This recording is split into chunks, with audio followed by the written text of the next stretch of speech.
मेरा नाम अंकिता है और मैं सतना की रहने वाली हूँ। मेरी उम्र 28 साल है और मैं शादीशुदा हूँ। अब तक मेरे बच्चे नहीं हैं क्योंकि मेरे पति को बच्चे करने का मन ही नहीं है और वो ज़्यादातर समय बाहर ही रहते हैं। दिखने में मैं गोरी हूँ और मेरी हाइट है 5 फुट 4 इंच। मेरा फिगर 32, 34, 36 है। इससे आप लोगों को अंदाज़ा लग सकता है कि मैं कैसी लगती हूँ। दोस्तों, ये मेरी पहली कहानी है तो उम्मीद करती हूँ कि आप लोगों को बहुत पसंद आएगी। अब मैं अपनी कहानी में आती हूँ।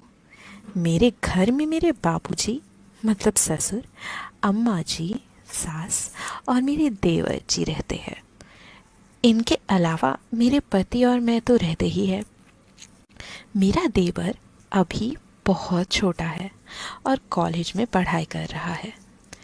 मेरे पति एक प्राइवेट फर्म में मैनेजर है और ज़्यादातर समय उनका बाहर ही बीतता है।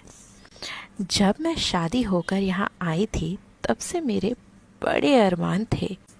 मैं बहुत ही उदास रहती थी, लेकिन मेरे पति को इस बात से ज़रा भी फर्क नहीं पड़ता था क्योंकि वो हमेशा काम काम और काम ही करते थे और इस काम के चक्कर में कामदेव चुपचाप रह जाते थे। मुझे तो कभी कभी लगता है कि इन्होंने शादी मुझसे बस घर की नौकरानी बना के रखने के लिए किए है और जब मन किया तब बस बिस्तर में थोड़ा सा गर्माहट ले आए, वरना नहीं।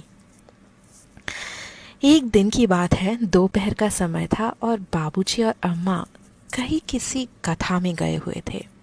उन लोगों को कीर्तन कथा इन सब चीज़ों का बड़ा शौक था। घर में बस मैं और मेरे देवर मन्नू ही थे। पहले मैं आप लोगों को मन्नू के बारे में बता दूं कि उसकी उम्र है 20 साल। दिखने में काफ़ी हैंडसम है और उसकी शारीरिक बनावट भी बहुत गजब की है। वो घर में ही कसरत करता है। मैं दिन के वक्त खाना बना रही थी और मन्नू नहाते हुए गया था। खाने में नमक डालना था तो उसका डब्बा ऊपर रखा हुआ था।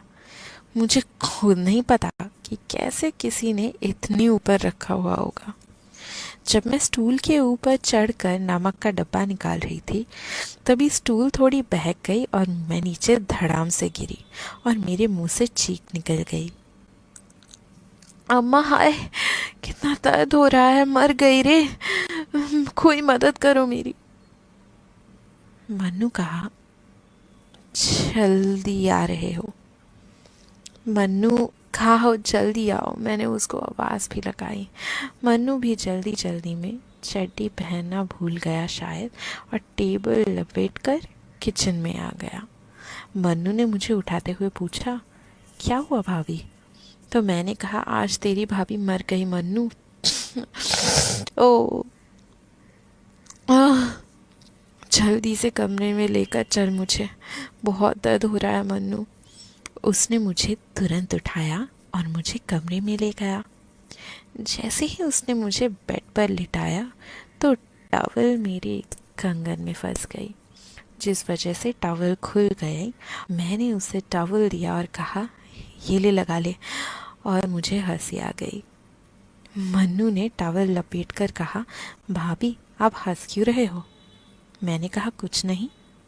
फिर उसने कहा, भाभी मैं चेंज करके आता हूँ। मैंने कहा, अरे रुक मत जा अभी, सबसे पहले एक काम कर, किचन में जा, गैस बंद कर और फिर मेरे पास आ। उसने ठीक वैसा ही किया।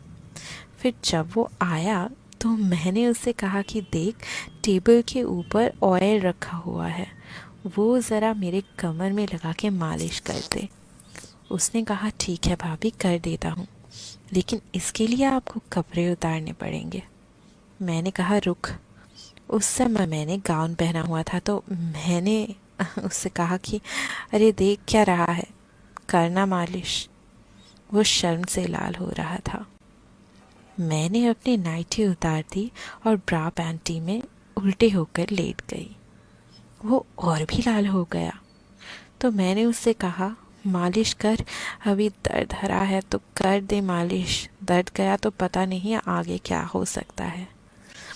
उसने मेरी कमर में तेल लगाकर मालिश करना चालू किया तो मेरे शरीर में एक अद्भुत सी सिहरन हुई। मुझे उसका ऐसा करना बहुत अच्छा लग रहा था और वो भी शायद मुझे देखकर बेहद गर्म हो रहा था। इसीलिए उसने अपनी टॉवल निकाल दी। अब वो अच्छे से दोनों पैरों को फैलाकर मेरे पीछे बैठ गया और मालिश करने लगा। उसके बाद उसने मुझसे कहा, भाभी आपकी पैंटी थोड़ी नीचे करनी पड़ेगी, नहीं तो पैंटी में तेल लगेगा। उस समय मैंने सफ़ेद कलर की पैंटी पहनी हुई थी और सफ़ेद रंग की ब्रा।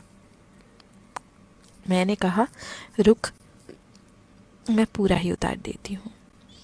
मैं बहुत ज़्यादा गर्म हो चुकी थी। फिर मैं पट होकर लेट गई और वो मेरे होठ में अपने होठ रखकर किस करने लगा और मैं भी उसका पूरा साथ दे रही थी किसिंग में। मदहोश होते होते मैं इतना खो गई कि मुझे पता ही नहीं चला कि वक्त कितना बीत चुका है और मुझे बड़ा मज़ा आया दोस्तों। तो आपको ये कहानी कैसी लगी ये बताइए ना मुझे। मुझे आपके फीडबैक का इंतज़ार रहेगा।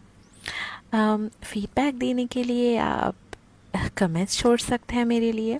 मुझे बताइए कि मेरी ये कहानी आपको कैसी लगी, क्योंकि ये कहानियाँ मुझको इंस्पायर करती है आपके साथ और भी ज़्यादा करीबी बनाए रखने का। कहानियों का ये सिलसिला ऐसे ही जारी रहे, यही तो मेरी दिल की ख्वाहिश है और मुझे मालूम है कि आपकी भी दिली ख्वाहिश उससे कुछ कम नहीं है। तो ऐसे ही मेरी कहानियाँ सुनते रहिए और जितने दिनों तक मैं आपके लिए और भी नई कहानियाँ लेके वापस ना आ जाऊँ, तब तक के लिए दोस्तों दुआओं में याद रखना।